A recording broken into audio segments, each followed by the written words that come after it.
Good evening, Chicago, and welcome to Chicago Corner. This is our premiere episode for CANTV. Chicago Corner is the show that covers the people, neighborhoods, culture, and news stories across the Chicagoland area that make our city the best city in the country. Joining me this evening, I am with filmmaker and advocate Valerie Goodloe. Valerie is a filmmaker, and she also is involved in advocacy here in Chicago for in-crisis young women and youth in our communities. I want to share a little bit about Valerie's background and then talk about Valerie's current endeavors, her outreach and advocacy here in our neighborhoods, as well as a project that she's working on that is related to her advocacy with kids across the city, unfortunately lured by gang culture. And we're going to talk about a lot of those issues and what Valerie does as it also relates to the documentary project we're currently working on. Valerie is the executive director of Window, Women in, the acronym is? Women in Need of Discovering Own Worth. Women in Discovery of Own Worth. Valerie was part of the United States Army Reserves. She's trained as a behavior science specialist specializing in sexual abuse, family dynamics, and is a certified drug and alcohol counselor. She is a Southern California native who was recently, I think in the past 2 years, relocated to Chicago? Juneteenth, 2020. June of 2020. Valerie directed and produced Gang Girl, A Mother's Journey to Save Her Daughter, which was nominated for Best Director and received Best Documentary Film at the San Diego Black Film Festival in 2011. The documentary won the Audience Award at the Pan-African Film Festival in 2011. Her latest venture was her stepping into the community service arena here in Chicago. She and her husband Abdul created the nonprofit organization Window, Women in Need of Discovering Own Worth, in the hope of helping to change the lives of girls and women at risk. Valerie, thank you for joining us on the show tonight. Thank you for having me. I want to start out with your advocacy work as it relates to Window. And knowing that you did the documentary Gang Girl, and that documentary was, I believe, produced in Los Angeles? Yes. Focusing on the gang culture out there. What inspired you to create Window? Because I kind of wonder if the revelations producing Gang Girl were kind of a pathway into your advocacy work. Really, we had started our organization in 1998, and it really served women and men in the federal system and making sure that they had the things necessary to be comfortable there and also to have a way home when they got out. In 2007, when we started working on the film Gang Girl, A Mother's Journey to Save Her Daughter, during that time we started seeing maybe the need of more focus on women and girls, because at that particular time, when my daughter, the story is about our family really, and my daughter was in a gang, I was trying to find solutions and trying to find ways that we could maybe change the direction of her, and there was really no women and girl program at all. I mean, there was things that focused on girls, there was things that focused on maybe parenting, but there was nothing really in regards to the dynamics between the parent and the child. And so that's kind of how we initiated Women in Need of Discovering Own Worth, to really focus on the relationships between mothers and daughters, because that's pretty rocky. In a lot of families, whether it's a family of where there's troubles and where there's not troubles, girls and mamas seem to have kind of like a struggle with relationships. So that's what we started the program for, to focus on that. Where can our viewers find your first documentary, Gang Girl? Right now, we have it on Vimeo, and we haven't really put it out there publicly. I don't know why yet. Maybe we may think that it may eventually be able to end up somewhere else. But we have it on Vimeo with a password, so I can get you that if anybody wants to see it. do you have your own website aside from the other website we're going to be talking about later that perhaps people would be able to email you at to be able to view that documentary? What they would have to do is they could email me or go to Vimeo.com and I could get you the link, and then maybe you can forward it or put it up or something like that. We can certainly do that. So this is a question not just about young women, but of course all young people. What lures young women and young people to gang culture, and how does Window help support young women and avert them from that lure? Well, I think that the typical reasons for youth, whether it's girls or boys, is the excitement of maybe being with a group of people that accept you how you are, no matter what your path may be. There's usually no judgment. So a lot of times youth join gangs for that. Others join gangs for protection. They may feel that if they walk into another block, another area, they need the pass to be able to get through, so they may join gangs for that. Those may be the typical things, but if you really look at the reasons why girls and boys join gangs, is maybe there's some things going on in the household that they feel they don't have any other choice but to join a gang. So Windows is designed to help avert that lure with your advocacy, with one-on-one workshops with youth in crisis, youth that might be lured to that alternative or choice. Really what it is a program that really works simultaneously with the parent and the youth to find ways to communicate, to find ways to change the behavior on both ends to ensure that the child or the youth is more readily wanting to stay at home rather than to join a gang. We find out that there's things that may be going on in the household that are affecting the behavior of the child, and so they feel safer in the streets than they do in their own home. So while your advocacy is mostly focused on young women, clearly a lot of these tenets can also be applied to young men that are also lured by gang culture. We have a program for women and girls. It's called the Win Life Plan for women and girls, mothers, daughters. But we also have another program called Great Aspirations that really focuses more on youth that's at risk of being in gangs, that are in gangs, that want to get out of gangs. And this is for males as well. We started a program at the JTDC, the Juvenile Temporary Detention Center in Cook County, and we did a program for boys. And it was a 7-principle program that guided them out of the mindset that they have to be in gangs and change the direction of that mindset.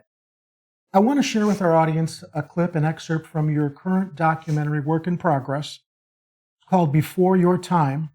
We've got a pretty good chunk of it to share with people, which I think really directly addresses a lot of the issues that Window is helping the youth in the community navigate, as well as a lot of interview footage with victims, families that are suffering the loss from the crisis of gang culture as it lures kids into that lifestyle, and hopefully provides some solutions as to how we can counsel our youth or what we can do proactively to try to guide younger people in a better direction. So let's watch that clip from the documentary.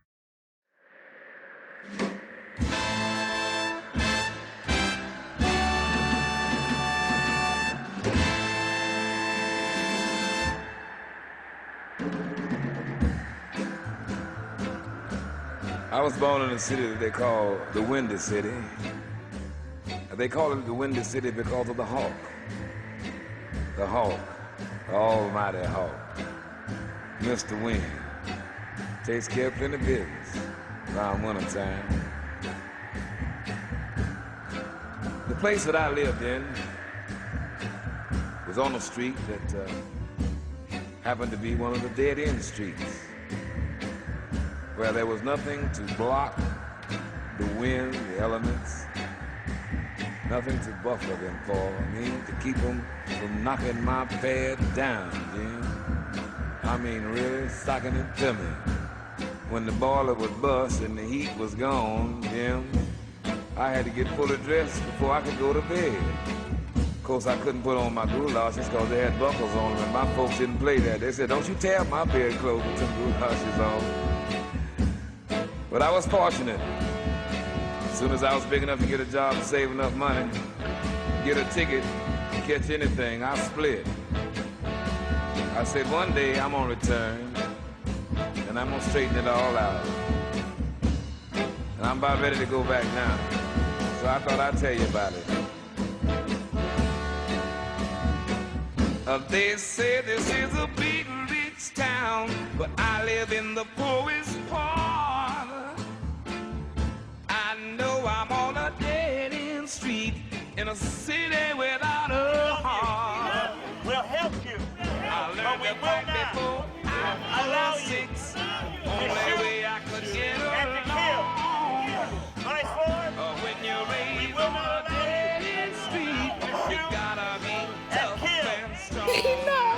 He's not the only one. It was kids that died before him that didn't deserve to die. That don't nobody know about, don't nobody care about. The Greater Crossing area, they the most heavily, in Inglewood, they the most heavily policed areas in the city. Guess where all the murders happen? Right where they police. How can both of these things be true? Cologne, I'm the co-director of the Let Us Breathe Collective. We have called y'all here to join us today to march for Black Lives in Long Beach. Ain't no power like the power of the people, because the power of the people don't stop. Say what? I do believe that a lot of these crimes could be solved. I got shot 3 weeks ago. You know, I still got the whole school here. I got one in my back, you know, and that's just the way it go. I got shot. I'm happy to be alive, you know. I could have been dead. Like I say, my friends ain't make it. A lot of people ain't make it. I could have been paralyzed, but here it is. I'm doing an interview with you, so I'm blessed that I got my life. I've seen people get shot in my house,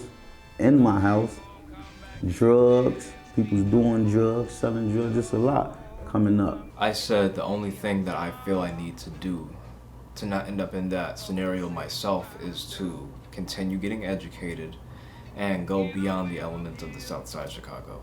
It seems to be the trendy thing to do is to shoot and kill and get these body counts. They just want to do stuff like that to the people, and they don't know how their family thinks when they do it.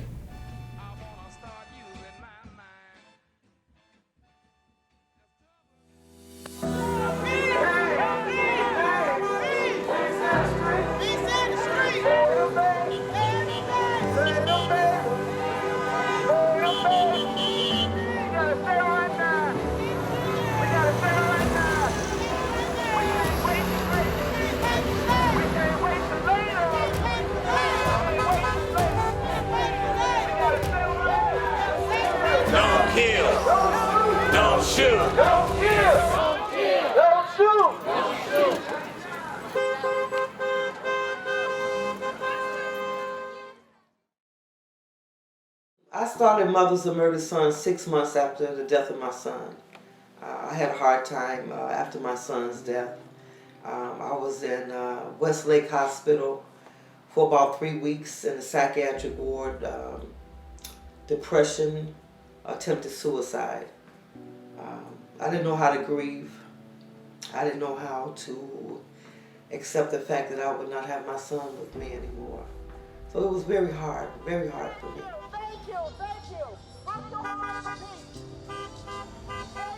A young model set to take on the world, about to punch her ticket to the catwalks of New York and Paris.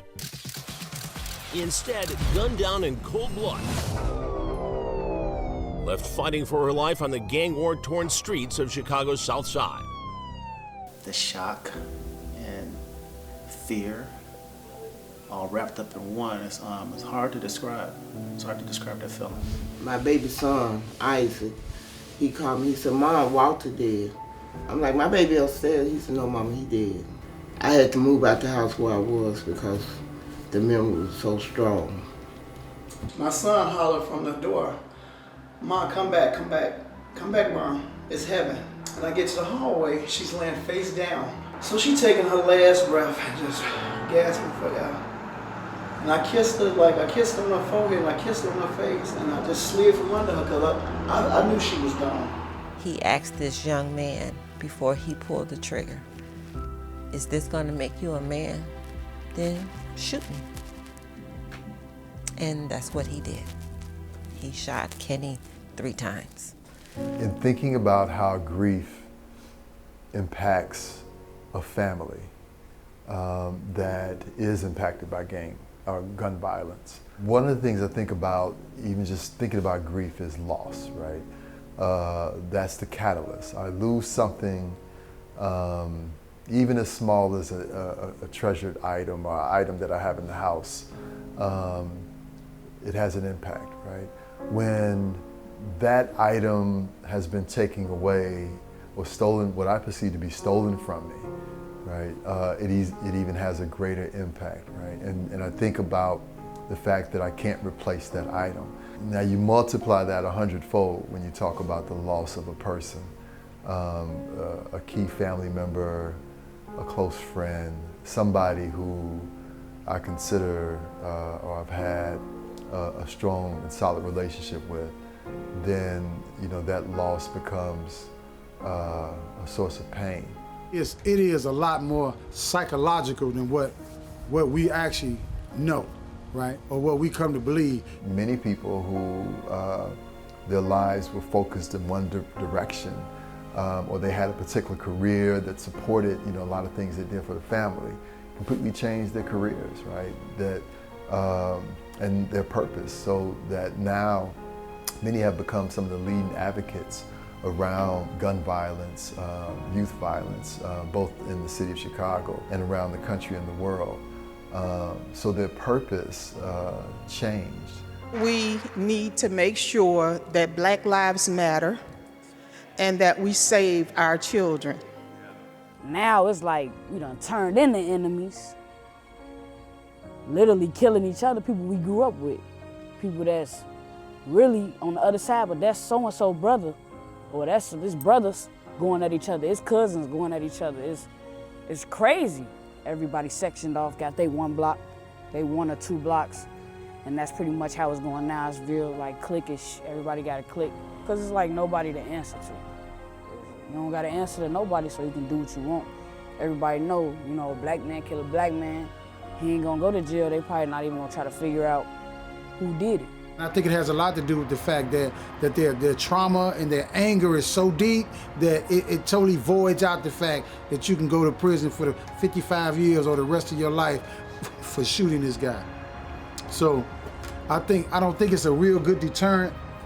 We're gonna have to reach them by some other means. But our community has to come together. We have to give them a voice.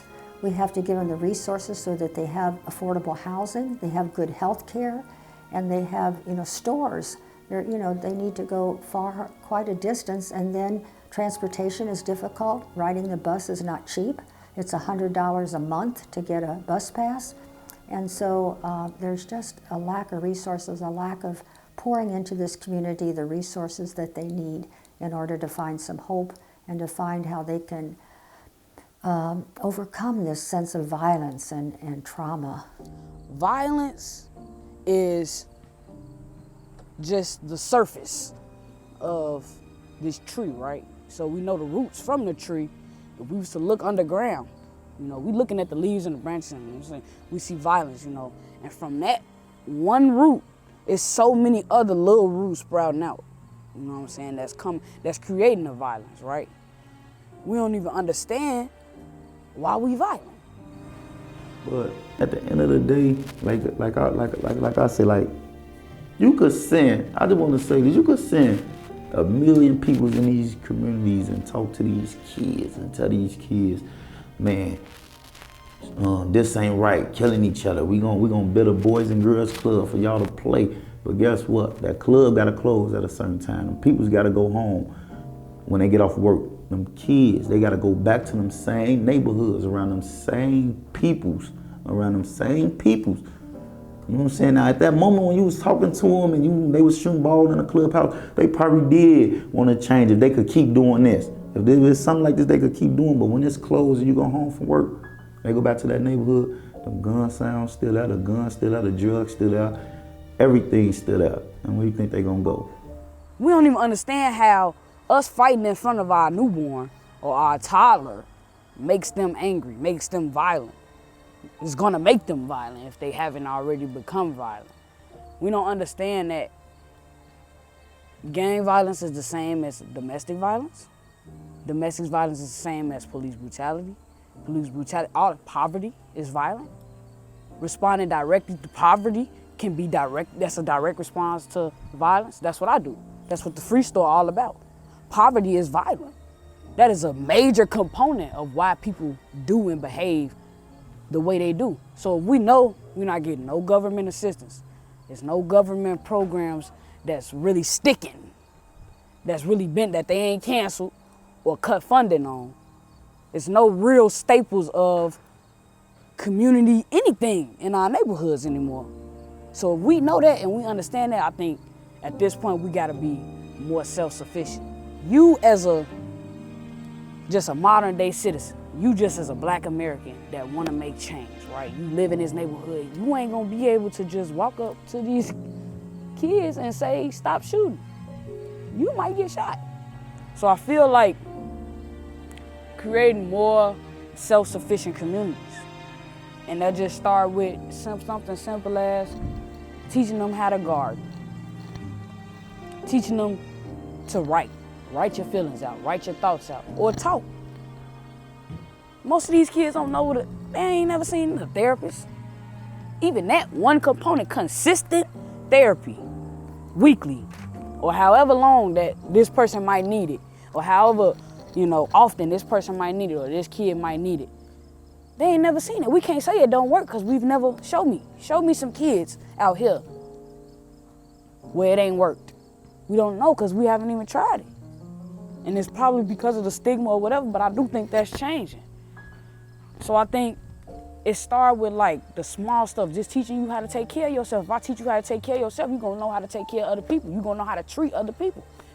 It started, but then it's like, how can I expect that from somebody who has, for generations, never been taught what I need to teach this person to keep them from doing what they need to do? It literally has to be some type of intervention from people in the community that are capable, that understand what the community needs. I'm talking about regular, everyday people that just work.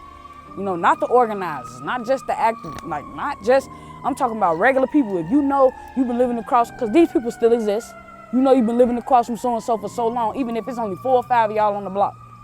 Y'all don't turn into the police for the block. You turn into the healer of the block.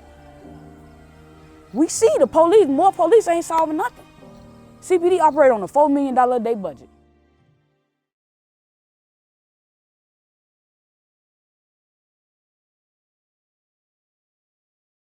Wow, there's so much to unwrap there, and having had an opportunity to see some of Valerie's work before we had her on as a guest, I think that this excerpt from your documentary speaks to so much of the work that Window's doing and so much of the advocacy work that you're doing to help counsel youth in crisis here in Chicago as you did in Los Angeles.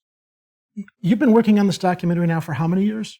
5. 5 years. So you've got 5 years of interviews here. 5 years of footage. So we showed at the end there, there is a GoFundMe link.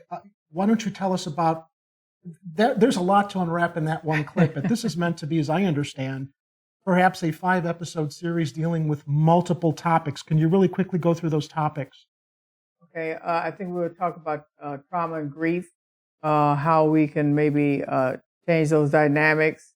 We're going to have solutions, different solutions that we may need to do collectively in order to change the dynamics of the violence. We'll talk through families, organizers, outreach programs, and other ones to see what there may be to do collectively to end gun violence. But if you look at really the majority of what everyone answers is family.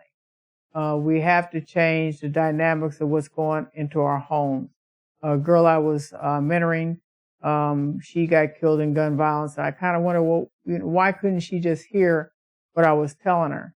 But then Ari said it and someone else said it, that you cannot rise above what you are not taught. So if you're not taught anything but violence or anything but negative things and not positive role models, then we're just going to emulate and do what we see. If we're not taught anything above the violence, then the violence won't change.